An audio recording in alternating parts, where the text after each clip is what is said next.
안녕하세요. 오늘은 성경 속의 선악과 이야기, 다들 한 번쯤은 들어보셨을 텐데요.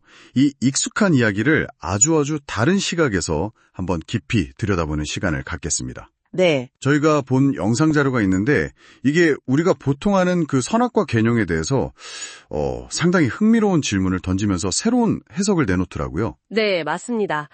이 영상은 선악과를 그냥 단순히 먹으면 안 되는 과일, 이렇게만 보질 않아요. 그보다는 하나님과 인간 사이의 어떤 근본적인 관계, 그리고 더 나아가서 인간 실존의 본질에 대한 깊은 상징으로 해석을 하는데요. 아, 상징이요? 네, 오늘 이 얘기를 좀 나누면서 이 오래된 이야기가 지금 여기에 당신에게는 또 어떤 의미를 줄 수 있을지 한번 같이 탐색해보면 좋겠습니다. 좋습니다. 보통 선악과 하면 딱 떠오르는 게 있잖아요. 에덴 동산?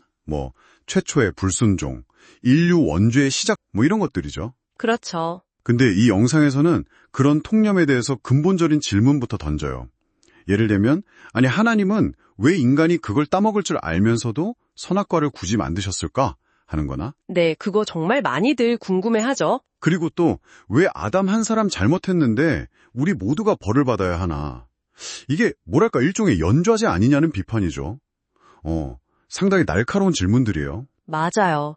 바로 그런 질문들에서 출발해서 이 영상은 성경을 그냥 문자 그대로만 받아들이기보다는 그 안에 숨겨진 어떤 이면적인 의미, 그 깊은 뜻을 찾아야 한다고 강조합니다. 이면적 의미. 네.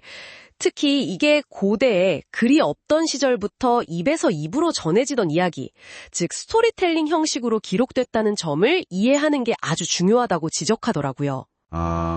그냥 교리나 법조문이 아니라 이야기 형식이라는 거군요. 그렇죠. 그래서 맹목적으로 그냥 믿습니다 하기보다는 이게 뭘 말하려고 하는 걸까? 이렇게 비판적으로 사고하면서 그 진짜 의미를 파악해야 한다는 거죠.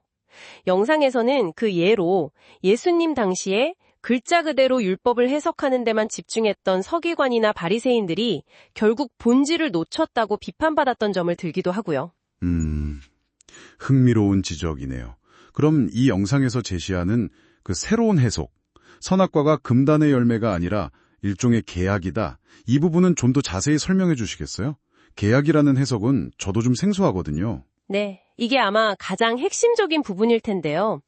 이 해석에 따르면 하나님이 해, 달, 별, 동식물 같은 모든 피조물에게 각자 자기 역할과 따라야 할 법칙, 그러니까 일종의 자연법을 주셨다는 거예요. 네네. 마찬가지로 하나님의 형상대로 지음받은 존재, 그러니까 우리 인간이죠.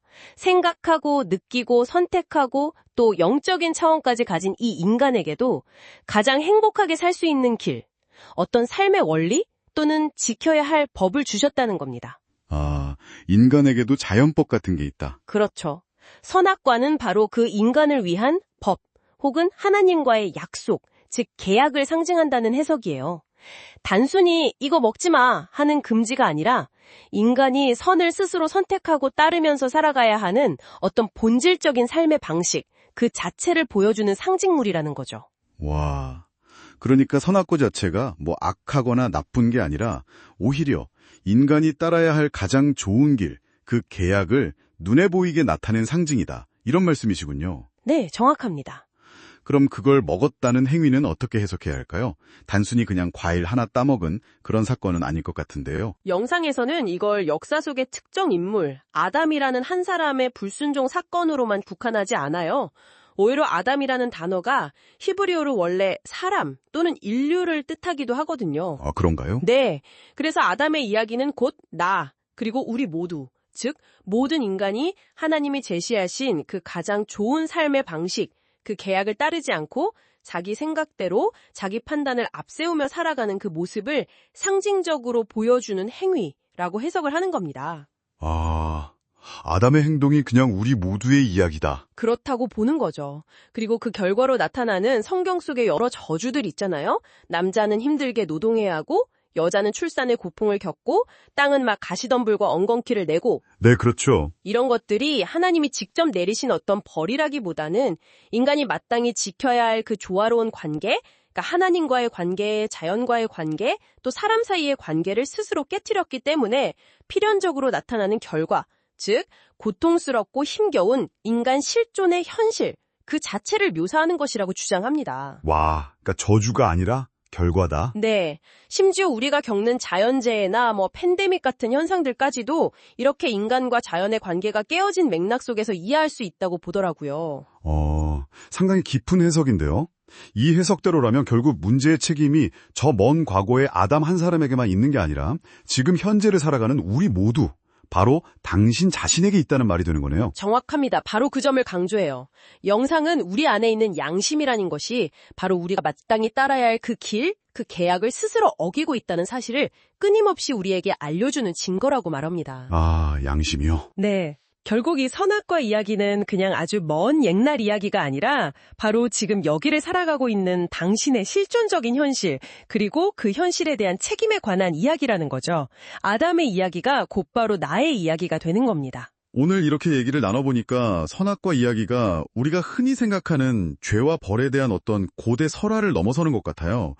어쩌면 하나님이 인간에게 보여주신 가장 행복한 삶의 길, 그 계약과 또 그 길을 제대로 따르지 못하는 우리의 현실, 즉 실존을 아주 상징적으로 담아내고 있는 깊이 있는 메시지일 수 있겠다, 이런 생각이 드네요. 네, 맞아요. 이 해석은 정말 수천 년 전에 기록된 이야기가 어떻게 오늘을 살아가는 당신의 삶과 이렇게 직접적으로 연결될 수 있는지 생각해보게 만들죠.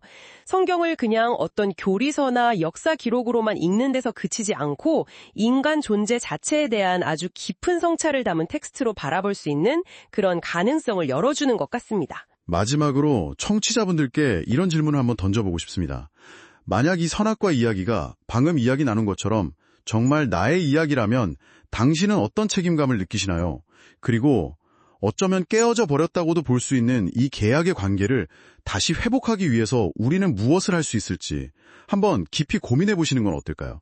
아마 영상에서 이야기하는 구원의 필요성과도 연결되는 질문일 수 있겠습니다.